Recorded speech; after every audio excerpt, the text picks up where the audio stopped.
3.2 measures of dispersion. So we've got quite a few objectives, so let's get into these. All right, so measures of central tendency describe the typical value of a variable. Dispersion is the degree in which the data are spread out. Okay, so here we have these universities looking at their IQ scores from 100 students from each one of these universities. Okay, and so we could go through and draw a histogram from each one of these and look at a few items on them. Okay, and so that's what it would kind of look like. All right, so they both have the same mean, but these histograms suggest that University A here is a little more spread out or dispersed than University B. Okay, and so those are things that we want to look at.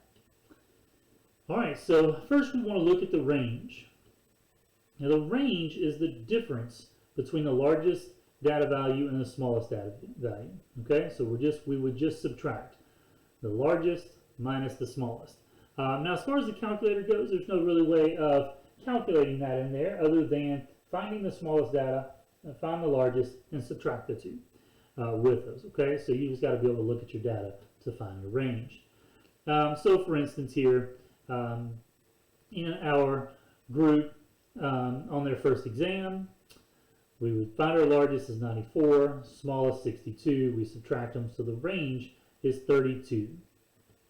Okay, all right, so the difference between the best and worst score is 32 points. All right, the next thing is called the standard deviation.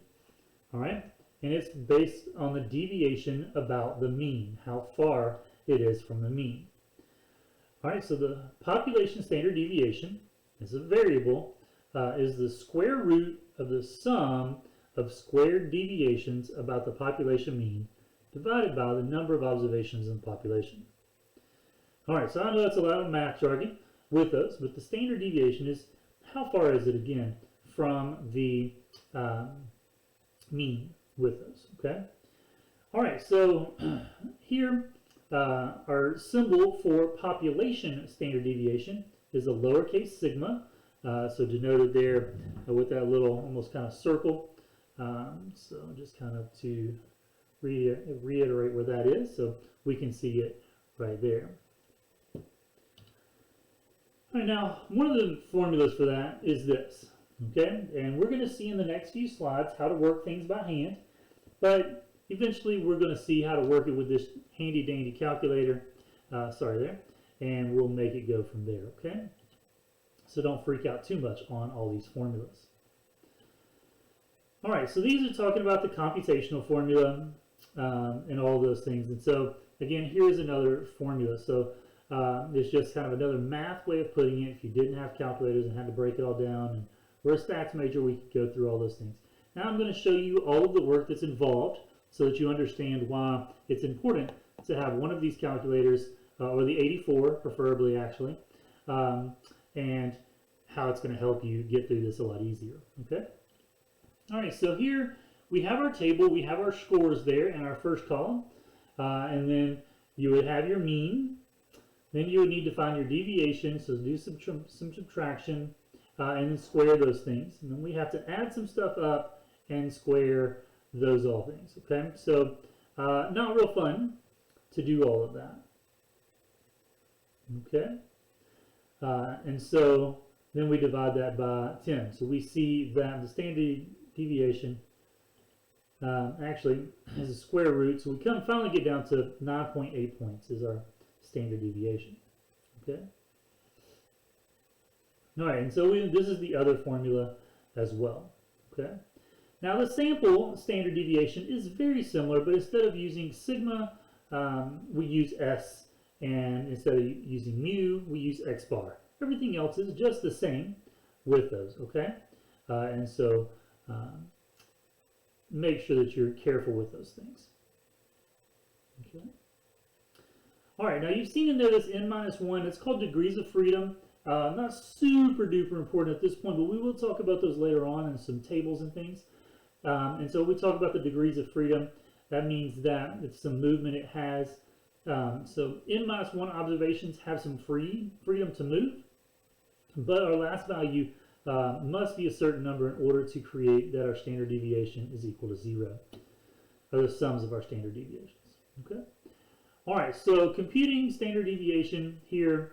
Now again, they're going through just a sample and those things. So I'm not going to spend any time on those pieces. And so let's look at technology. Okay, let's let our calculator work for us. Now we're going to focus on the population and see how it goes for those. Okay, so I've got my calculator on. So the first thing we do, we go to stat. We need to fill in our L1 just like we've done before. Now those numbers are already in there for me because we actually used them in the last section. So we would just compare, make sure that all of those are correct. Okay, and now we're going to go back into stat. We're going to move over to calc, and we're still going to go into that number 1 that we looked at in 3.1 by hitting the 1 vars and pressing enter. Okay. All right, so when we do that and look at those things, we can see right here, since we are looking at population, it's a population, we are looking at 9.8 as our standard deviation. So our population is the sigma right down here at 9.8, just as we showed before. Now, my S of x is different than what they have on the screen because theirs is based off the 4 students. Notice right over here, their n is 4. So earlier in those slides, they did 4 students. That's based on that number, okay? But because that's a sample, we would be looking at S of x. Over here, we're looking at our population. That's why we're looking at the sigma, okay? And so you can see it matches mine when we're doing those numbers, okay? And so by going in to that 1 vars, we have both our sample, okay, and our population. So sample, population, standard deviations. Again, pay attention to your problem. Are you doing a sample or are you doing the full population when you are computing those things? So that's always going to be there when they're talking about those. Okay.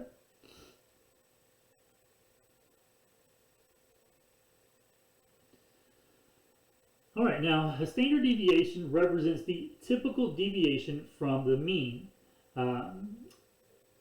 such as the standard deviation may be used to judge whether a particular observation is far away from the mean or if it's close to the mean. Okay.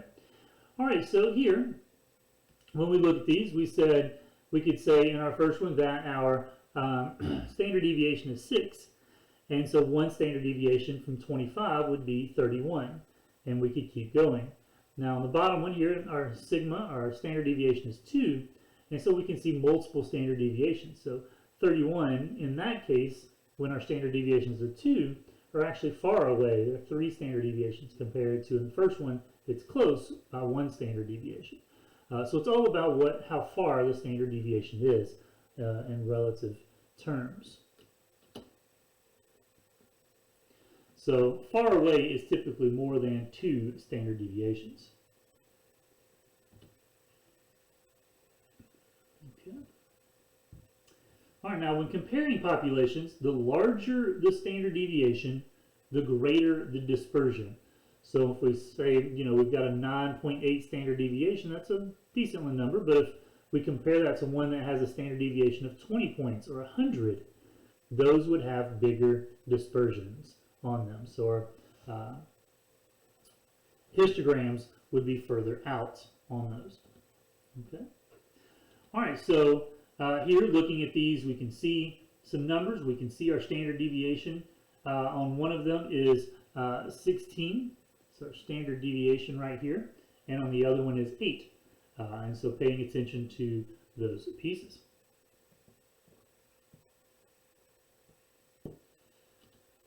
Okay, and so since the standard deviation for University A is larger, we would assume that it is more dispersed than B. Okay, we talked about that earlier. All right, the next thing is variance. Variance is the square of the standard deviation. So sigma squared or sample variance S squared. Now, you're not going to find that in our chart over here. Okay? So you want to be careful when you're doing these problems. You're just going to have to square those numbers straight up. Okay?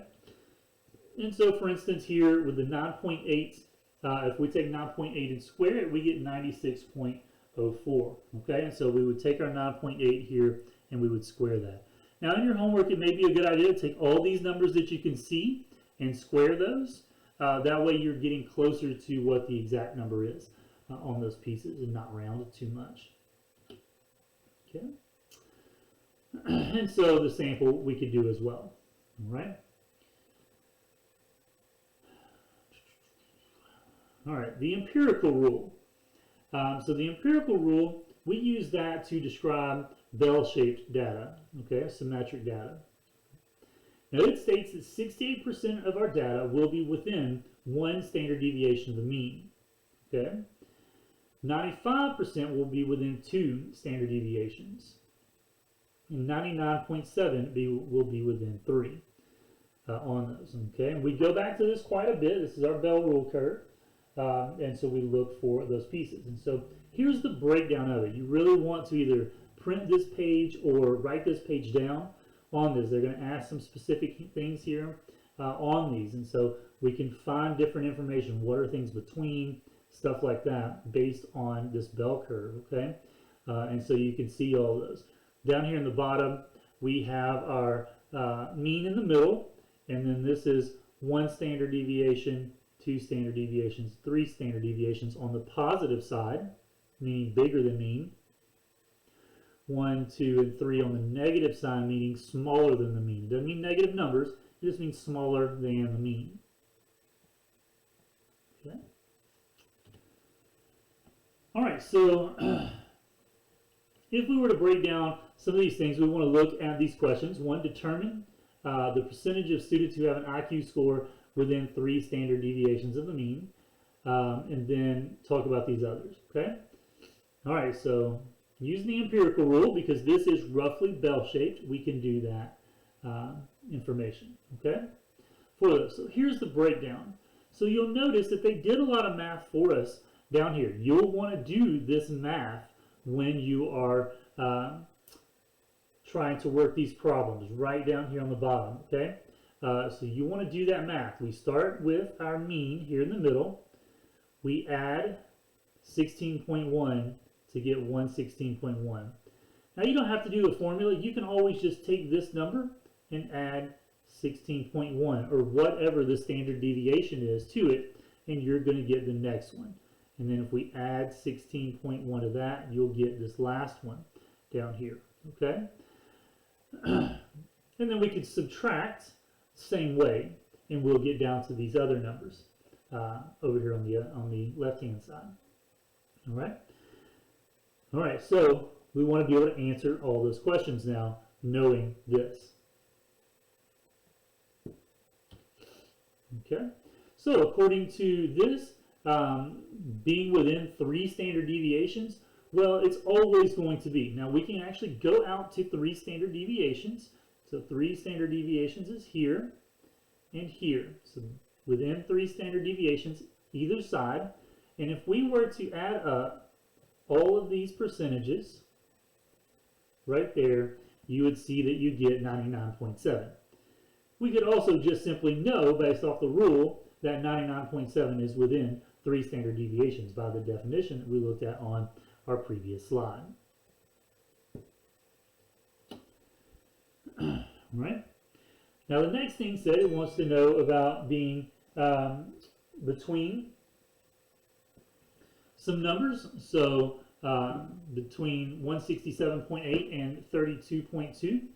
Well, if we go down here and we can see 67.8, 132.2, where those are located, any of these percents in the middle, we would add up. So if we add all those things together, we could see that we are within 2 standard deviations there on there. We could also get percentage, which is 95%, okay, on those.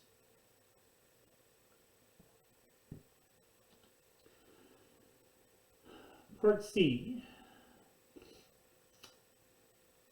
It shows that if we were to go and look at the table, we would have just a small amounts.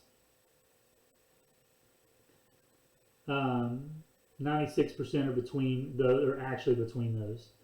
So that's going back and looking at your data and counting specifically there. Okay. Now part D, it says that we're looking for being above 132, I believe, on those. And so if we want to be above 132, so we go to 132 here, which is on this one, and we want anything greater than that. And so we have these two numbers we add together. It's 2.35 and 0.15. So that gives me a total of 2.5 is greater than 132. Okay? So we can always, if we can draw that table, we can see those percentages and be able to work through those individual pieces. All right? All right, last objective is Chebyshev's inequality. I hope I said that correct. All right, so it comes down to this formula. So you want to make sure that you have this formula. It says 1 minus 1 over k squared times 100%. Okay, where k is the standard deviations, lie within the standard deviations of the mean. Okay, so we can start finding those things there based on that. All right, so here it wants us to answer some more questions. So first of all, the 3 standard deviations, and then determine the minimum percentage of students who have scores between 67.8 and 132.2, and then finally, what is the actual, we'll count those number of students, okay? All right, so the first one, it says within 3. So we simply take the 3 and plug into our formula. You can see that right here. So we plug that into our formula, work it out, and we get 88.9 of all students have IQ scores within 3 standard deviations. So it's a little bit, going to give a little bit bigger number, or smaller number there. It gives some leeway on those, but it's at least that. Whereas if you look at the bell curve, it's at 99.7. So it's a bit different on those things. So make sure you're using the right formula there when you're doing them. Okay. So if we wanted to find those numbers, we could do that then using these formulas here. Okay.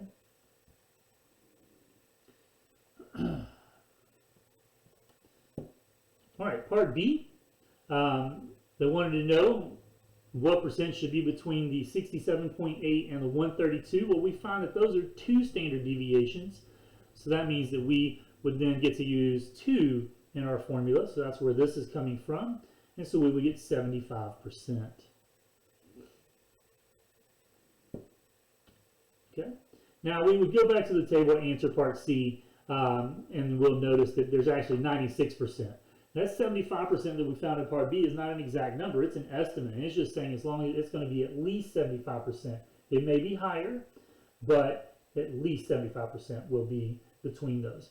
But we actually see that 96% are there. Okay? All right, so those are the things. I know it's quite a lot, but those are the things you're going to need for 3.2.